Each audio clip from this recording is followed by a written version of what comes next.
Hi, I'm Sarah Cowgill, along with Kelly Ballard, Graham Noble, Scott Cosenza, and Jim Fight. And this is the Conservative Five, Liberty Nation's online TV news program.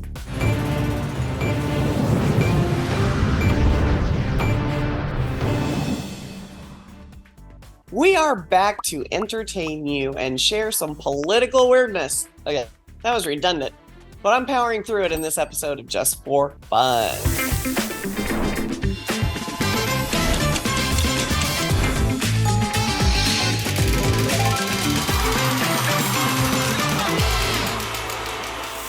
Be afraid, panel, be very afraid that you won't be able to answer the trivia that Scott has cooked up.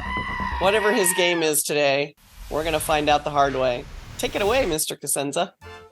Well, first of all, this is American trivia, not the Canadian North American type trivia that Andrew Moran often dispenses in this segment. So, how much postage does it take to send a letter to Canada? Who's it going to? Canada.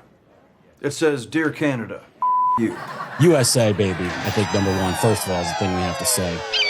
Well, this week, the Foundation for Individual Rights and Expression, a nonprofit committed to defending and sustaining individual rights, released a survey of over 55,000 students and came up with their Fire College free speech rankings. And that's what our contest surrounds. So let's test our notions of where the censorious bastards are calling home and where the freedom lovers administrate on campuses in America today. And we'll start with question number one, which all surrounds Michigan. We'll learn why. But as we go around the horn, the question is, which of these Michigan schools ranked number one in the nation in free speech for 2013? Was it Michigan State University? Proud alumni including James Caan and a nod to Mr. Moran, 1988 National League MVP Kirk Gibson? Was it Wayne State University, who proudly claims Casey Kasem as the most famous alumni?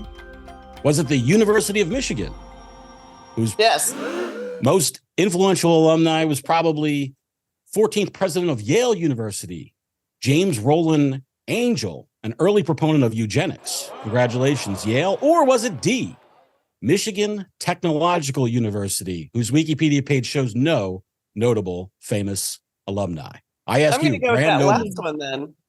B. Wayne. Sarah, you will wait to be called on, please, or I will deduct penalty points from your final score. Graham Noble. Points I don't have.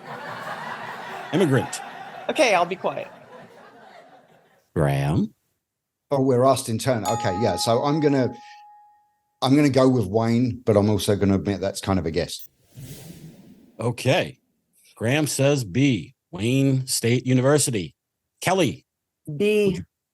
B, also Wayne State University. James Fight. I'm going to go with Tech, and I am not going to admit that that is absolutely a guess because I have no idea. D, Michigan Technological University. And the host of the program, Sarah Cowgill. What say you? Michigan Tech. Congratulations. You and Jim are correct. It was Michigan. You both get a check. So now I can't just blurt? No blurting, blurting. please. My advice to you is to start drinking heavily. It poisons the well of other candidates' answers. So that's why you must maintain confidentiality. When you go around the horn, basically, if Graham says, yes, I will pardon Trump, everybody else is going to do it. Or yes, if he gets the nomination, everybody looks around and answers the same thing. You got to blurt. This is not a GOP primary debate. Don't sass me. I'm the host of this segment. Okay. I will call on you first for this question only so that I don't have to hear from your blurting. Question number 2. Which school ranked dead last and most likely to comfort the powerful and punish the afflicted? That last bit was mine, by the way. It didn't say that in the survey. They are Yale, Harvard, Berkeley, or Salisbury State University? Sarah Cowgill. Harvard. Harvard University. Graham Noble. Yes, definitely with this one. I'm not guessing. I'm going with Harvard. All right. Kelly. I'm going with the flow and saying Harvard.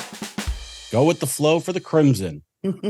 That was. I told you this would happen. I told you this would happen, Scott. Ladies and gentlemen, I hate to say I told you so. James Fight. I was going to say Berkeley. The answer is Harvard University. Congratulations to Everyone. Well, by the time it gets to me, I forget the question or the answers, one or the other. Start with Kelly. Well, I was reading about this just the other day, actually, and the reason why just the other day I read that I believe that out of a score of 100, Harvard scored exactly 0. The funny thing is, Graham, that's actually it's really a kind of a fake question in the sense of Harvard score is actually below 0 when you go into the tabs of the thing, and I'll read from it right now. Harvard's overall score of 0.00 is generous. Its actual score is negative 10.69, more than 6 standard deviations below the average, and more than 2 standard deviations below the second to last school and its Ivy League counterpart, which was Penn. So they are below dismal. And I have to add that Salisbury State University is my alma mater. That's why I put it in there. And they are some censorious bastards too.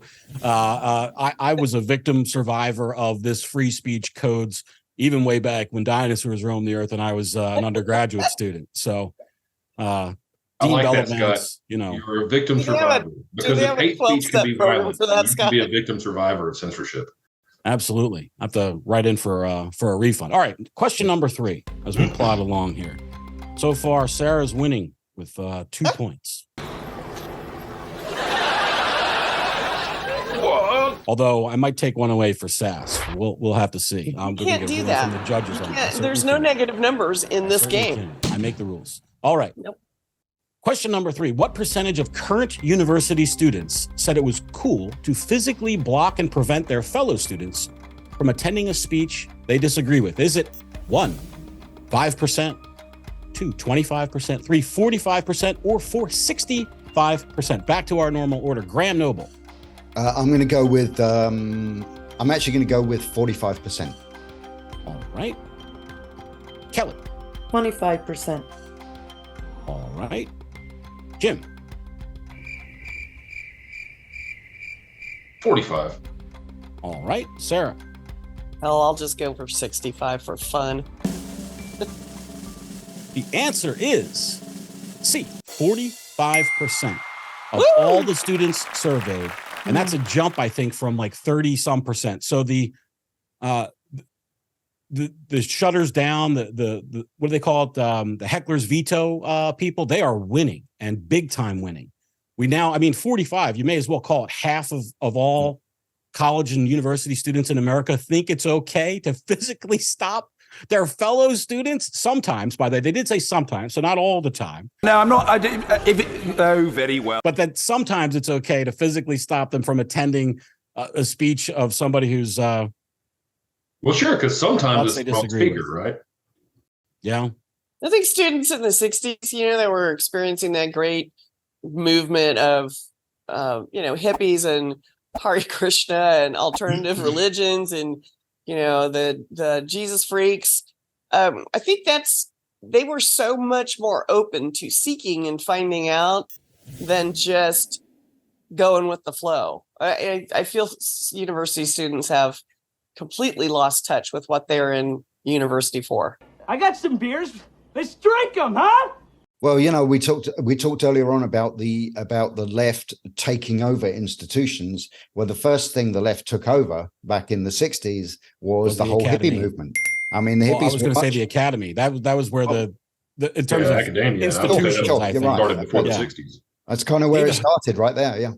David Horowitz, in his book Radical Son, I think, details how when he was a student, how the previous generation, I think a lot of this has to do with baby boomers. There's a segment there for me to rankle on them, but how the previous generation of professors who were conservative, I think he's a Columbia, was his alma mater, and how his radicalism was not punished with poor grades by his professors, as long as the scholarship was there to support his work, and juxtaposing that to the progressive professors of of the baby boomer era that give their students poor grades. I myself had this literally the same experience. I took a class, my college had a weird kind of thing where if you took a class over again and you got a better grade, it was like the previous grade didn't even exist. They just gave you the better grade. And I had a hole in my semester where I was like, oh, let me just take one of these. I was my last semester in school and I took an intro type class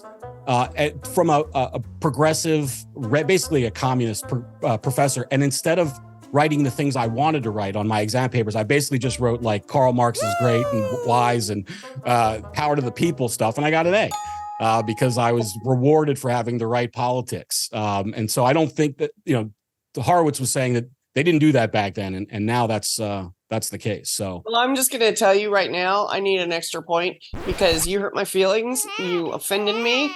And I am a baby boomer and you are in trouble now. Facts don't care about your feelings. And you're a Gen Xer, by the way. You are not. Oh, yes, they do. In this day and age, I get an extra point. It's against Gen X to ask for the extra point. You're acting like a baby boomer, so don't do that. And also, Sarah, you're actually older. You're younger than me. You're younger than me, so you yourself. must be a Gen Xer because I'm actually just about a Gen Xer. All right. Question number 4. Our final question. Unless there's a tie, which let's hope there's not. I don't have a tiebreaker. All right. Question number 4. According to the students surveyed, which topic is the most difficult to have an open and honest conversation about on campus? Is it A, abortion, B, gun control, C, racial inequality, or C, or D, the last one, whatever that would be, transgender rights? Graham Noble, what say you? I'm going to go with abortion. Abortion. All right. Let's mix it up. Number 2, Sarah Gen Xer, what do you say? I'm a boomer. I get a point because you're making fun of my age. Ageist. You're an ageist. I say gun rights. Gun rights. All right. James Fight. That was an option, right? Man, I'm torn between the last two, but I'm going to go with the race, but then it's probably trending towards the trans issue. You have one choice to make, Jim. You get to pick abortion, guns, race, or trans. I'm going with race. Race. All right, Kelly Ballard. Trans. The answer is abortion at 49%. The gun control difficulty is 43%, racial inequality 42%, and tied 42% transgender rights. But abortion is the controversy leader. So that's pretty tight, though. I guess it's more likely. It's more likely that you're okay to physically block your fellow students from hearing an abortion speaker, probably, than speakers on the other on the other items. All right, who chose abortion? Me. None of the Americans could do it. Disgraceful.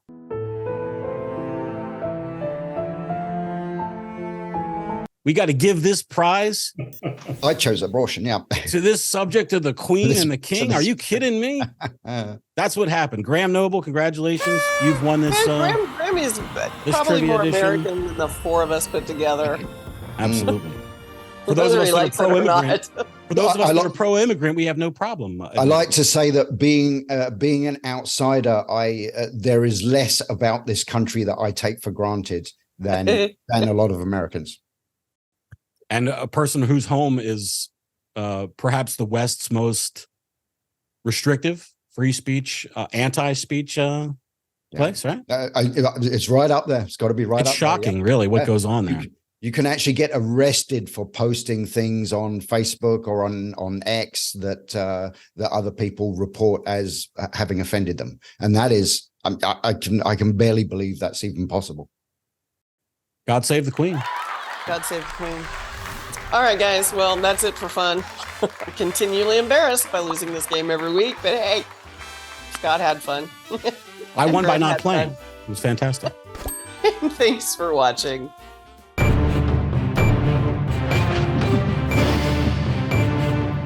That's it for our Conservative 5 panel today. Check out our other C5 shows and segments on your favorite video platform. YouTube, Vimeo, Rumble, we're on them all. As well, Liberty Nation has its own Roku channel where you can see all of our TV productions. I'm Sarah Cowgill. Thanks for joining us today for Free Thinking, Free Speech, LibertyNation.com.